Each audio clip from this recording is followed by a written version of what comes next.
क्योंकि वहां पर सब कुछ ठीक नहीं चल रहा है राजनीतिक लिहाज से। कांग्रेस सरकार के लिए राहत भरी खबर, लेकिन इन सबके बीच में यह आती है कि पार्टी की तरफ से ऑब्जर्वर बनकर शिमला पहुंचे भूपेंद्र सिंह हुड्डा और डीके शिव कुमार ने विक्रमादित्य समेत सभी नाराज विधायकों को मनाने का दावा कर दिया है। देर रात तक कांग्रेस विधायकों से बात करने के बाद अब हुड्डा होटल से बाहर आए तो उन्होंने कहा कि सब ठीक है। उन्होंने कहा कि वो बाकी विधायकों से भी बात करेंगे ताकि अगर उन्हें कोई शिकायत है तो उससे दूर किया जाए। आपको याद होगा कल ही विक्रमादित्य ने प्रेस कॉन्फ्रेंस की और ये कह रहे हैं कि वीरभद्र सिंह के नाम पर वोट लिए गए, सब कुछ किया गया, लेकिन कई वादे थे जिन पर काम नहीं किया गया। वीरभद्र सिंह को सुनिए एक बार। और भी बात करेंगे विधायकों से। ठीक है सर, अभी क्या इनपुट है सर? जो ठीक है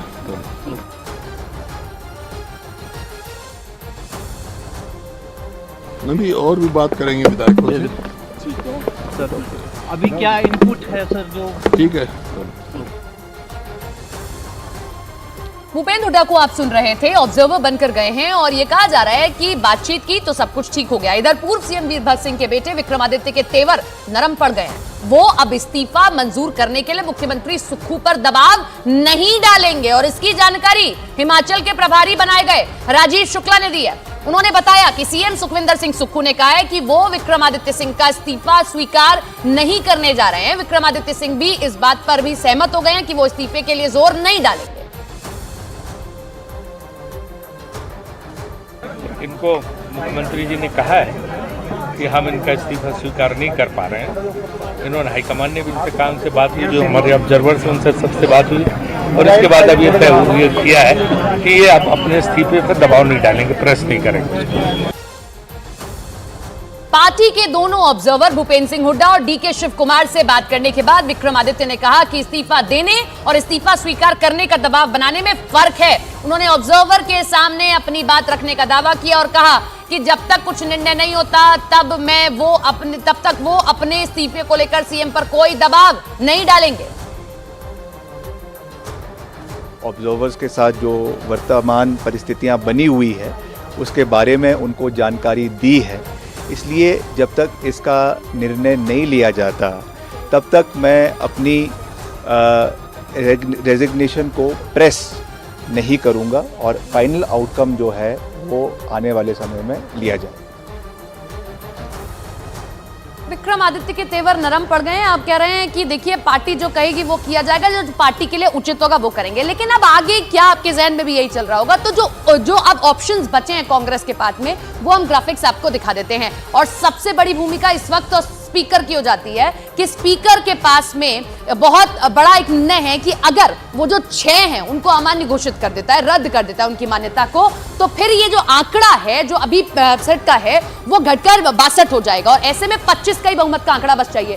अब कांग्रेस के 6 विधायक जो बागी हुए, बागियों को इस्तीफा देना होगा और इसके बाद सभी की सदस्यता रद्द हो जाएगी। स्पीकर के हाथ में सब कुछ होता है। आपने महाराष्ट्र में देखा या बाकी जगहों पर भी आपने देखा है कि किस तरीके से स्पीकर के पास में बहुत सारी चीजें होती है। और अगर हिमाचल विधानसभा में बहुमत का आंकड़ा 32 हो गया तो सुक्खू सरकार खतरे में आ जाएगी। और आइए ये भी समझते हैं, हिमाचल में फिलहाल कांग्रेस के 34 विधायक एकजुट हैं, जिनमें से अगर जो विधायक नहीं टूटे तो सुक्खू सरकार पर कोई खतरा नहीं होने वाला है। हालांकि कांग्रेस के सामने अभी भी 2 विकल्प बचे हुए हैं। शायद इसीलिए स्पीकर ने बागी विधायकों पर अपना फैसला सुरक्षित रख लिया है। कांग्रेस को 34 विधायकों का समर्थन मिला और अगर और विधायक नहीं टूटे तो सुक्खू जी की सरकार नहीं जाने वाली है, यानी कि सुक्खू जी की सरकार बच जाएगी। पहला विकल्प क्या है? यह है कि कांग्रेस बागी विधायकों की शर्त माने और जो सीएम का चेहरा है वो बदल दे, सुक्खू को सीएम पद से हटाकर उनकी जगह किसी और को काबिज कर दे। इससे सरकार गिरने की आशंका जो है वो दूर दूर तक खत्म हो जाएगी। ये एक विकल्प बचता है। दूसरा, सुक्खू सीएम रहे और बागी विधायकों को अयोग्य करार दे दिया जाए, क्योंकि अपने आप जो आंकड़ा है वो आपके पक्ष में आ जाएगा। इसके बाद सरकार पर खतरा टला, लेकिन खत्म अभी नहीं हुआ। क्यों? नाराज विधायकों की संख्या बढ़ी तो सरकार गिर सकती है। अभी तो सिर्फ 6 हैं, लेकिन अगर 6 से ज्यादा हुए तब सुक्खू जी को दिक्कत हो सकती है।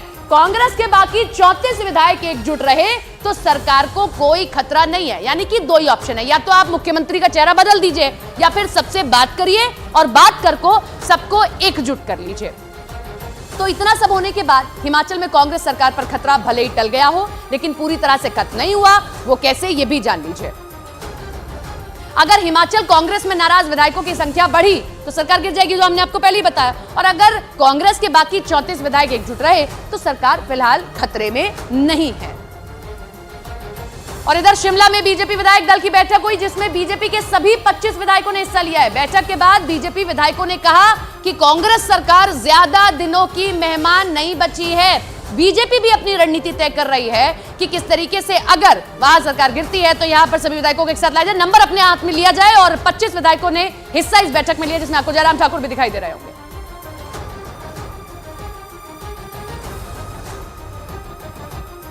और गुजरात के जामनगर में अनंत अंबानी और राधिका मर्चेंट की प्री वेडिंग सेरेमनी की शुरुआत अन्य सेवा से हो गई है। अंबानी परिवार ने जामनगर के जोगवड़ गांव में करीब 51,000 लोगों को भोज के लिए आमंत्रित किया है। और इस दौरान खुद मुकेश अंबानी, अनंत अंबानी और अंबानी परिवार की होने वाली बहू राधिका मर्चेंट ने मेहमानों को पारंपरिक गुजराती खाना परोसा है।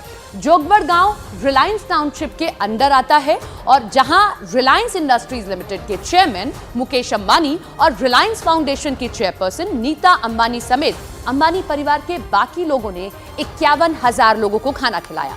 जामनगर में 1 मार्च से 3 मार्च तक अनंत अंबानी और राधिका अंबानी की प्री वेडिंग सेरेमनी आयोजित होगी। अन्य सेवा अंबानी परिवार की पुरानी परंपरा है। इससे पहले भी कई शुभ कार्यों की शुरुआत अंबानी परिवार अन्य सेवा से कर चुका है।